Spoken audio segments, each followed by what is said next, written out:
22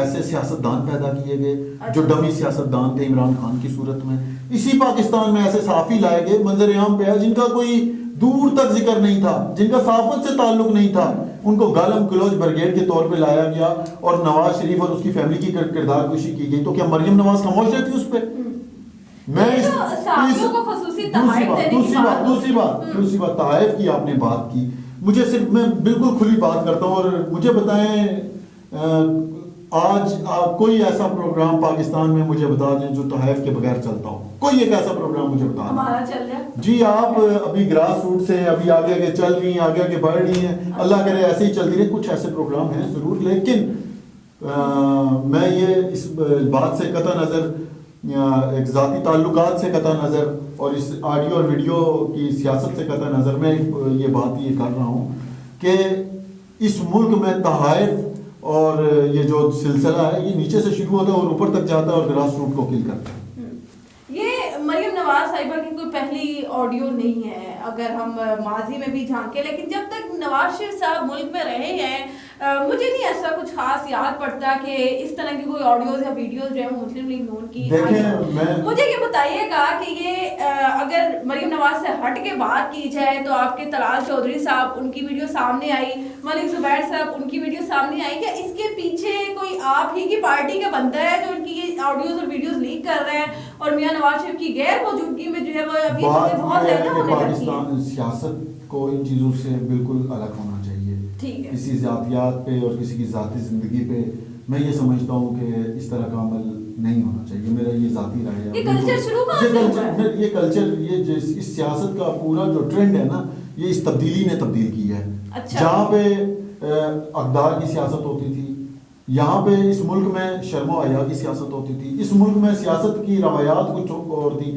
اور جب سے یہ عمران خان آئے ہیں انہوں نے کنٹینر کی جو سیاست کی ہے, 126 دن دھرنے کی جو سیاست کی ہے نا, اس نے اس پاکستان کے سیاسی نظام کو مکمل طور پہ مفلوج کر دیا ہے. مسلم لیگ نون کی جہاں تک بات ہے عبید صاحب وہ کبھی خاتون اول پر کیچڑ اچھالنے نکل جاتی ہے, لیکن کبھی ہم نے یہ نہیں دیکھا کہ پی ٹی آئی کی جانب سے مسلم لیگ نون کے کسی بندے مسلم لیگ نون اور دیگر اپوزیشن جماعتوں نے اپنے ماضی کی غلطیوں سے ہمیشہ سبق سیکھ کے آگے بڑھی ہیں. اچھا آپ مانتے ہیں کہ جی بالکل میں یہ سمجھ میری بات آپ چارٹر آف ڈیموکریسی اس کی ایک واضح مثال تھی, جس کے نتیجے میں پیپلز پارٹی اور مسلم لیگ نون نے ایک باہمی ایگریمنٹ اور سمجھوتا کیا تھا.